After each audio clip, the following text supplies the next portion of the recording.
अस्सलाम वालेकुम गाइस। तकब्बुर नहीं करिएगा, सलाम का जवाब दीजिए करिएगा। सलाम का जवाब जब देंगे तकब्बुर करते हैं इसलिए नहीं देते हैं ये जवाब।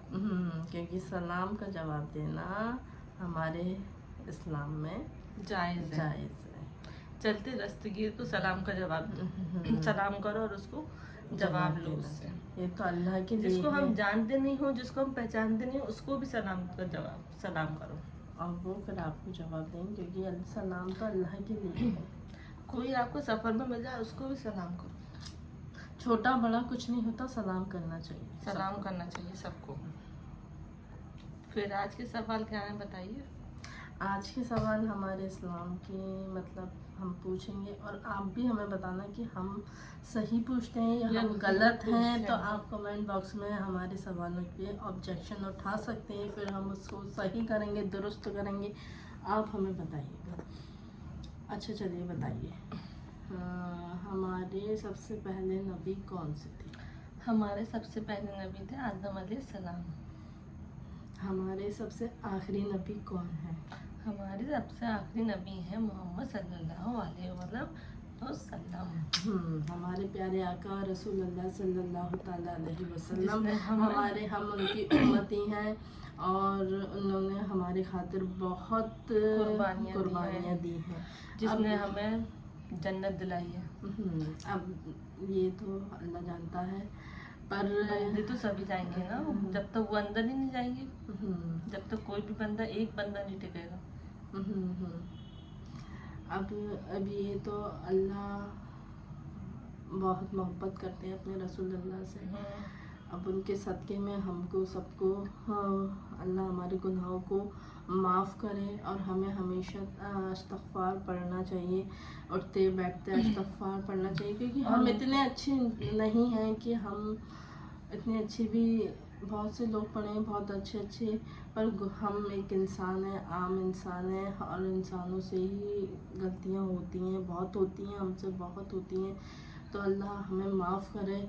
अल्लाह पाक हमें अपने महबूब के सदक़े में, रसूलुल्लाह के सदक़े में हमारे गुनाहों की माफ़ करे। अल्लाह पाक सबके गुनाहों को माफ़ करे, अल्लाह पाक सबको बख्शे और उनको दुरूद भेजते रहे करिए। दुरूद पढ़िए, दुरूद भेजते, जितनी दुरूद पढ़ोगे उतना ही वो खुश होते हैं, उनका दिल बहुत खुश होता है। जो भी दुरूद पढ़ता है, पढ़ने के 10 हमें नेकियां मिलती हैं। बताओ, एक दुरूद आप छोटा सा ही पढ़ने चाहें, ज़रूरी नहीं है कि हम बड़ा पढ़ें, इब्राहिम वाला पढ़ें, नहीं, ये ज़रूरी नहीं है, आप छोटा ही पढ़िए।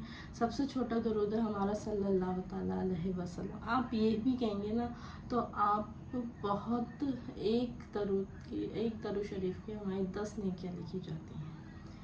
तो आप बताइए, दिन भर में हमने इतनी मतलब कह भी दिया, जैसे हमने 10 बार भी कह दिया तो हमारी 100 नेकियां लिखी जाएंगी। कितनी अजीम शान है उनकी। और कितने, वो तो इतने मतलब, अब उनकी तो हम कुछ नहीं कह सकते कि बहुत कुर्बानियाँ, हम तो उनकी मतलब बिल्कुल भी पैरों की धूल भी नहीं है, बिल्कुल भी हम कुछ नहीं है उनके आगे। हमारा दूसरा सवाल है, कुरान में पारे कितने हैं? कुरान में पारे हैं 30। और कुरान कब नाजिल हुआ था? कुरान हुआ था रमज़ान मुबारक में। कुरान हुआ था रमज़ान मुबारक में, और कुरान नाजिल हुआ था हमारे प्यारे मुस्तफ़ा सल्लल्लाहु अलैहि वसल्लम के लिए नाजिल हुआ था उन पर, और वो हमारे लिए ये छोड़ गए हैं। मतलब कि 2 ऐसी चीज़ हमारे लिए छोड़ गए हैं, एक तो अपना इल्म मतलब सुन्नतें जिस पे हम चलते हैं, और दूसरी कुरान शरीफ जिसको हम पढ़ते हैं। और कुरान शरीफ हमेशा मायने से पढ़ना चाहिए, क्योंकि हमें पता होना चाहिए कि क्या क्या है उसमें। कुछ लोग ऐसे हैं पढ़ लेते हैं, नहीं समझते हैं, पर हमें हमेशा अपने कुरान शरीफ को दुरुस्त तरीके से ही पढ़ना चाहिए। और हमारा तीसरा सवाल है, कुरान शरीफ में सबसे बड़ी सूरत कौन सी है? कुरान शरीफ में सबसे बड़ी सूरत है सूरह बकरा, जो 2.5 पारे की है। सूरह बकरा की बहुत सारी फजलियत है, जिसको हम पढ़ते हैं ना, तो जिस लोग मतलब, अब ये मैं डिटेल में इसकी वीडियो बनाऊंगी तब आप देखिएगा।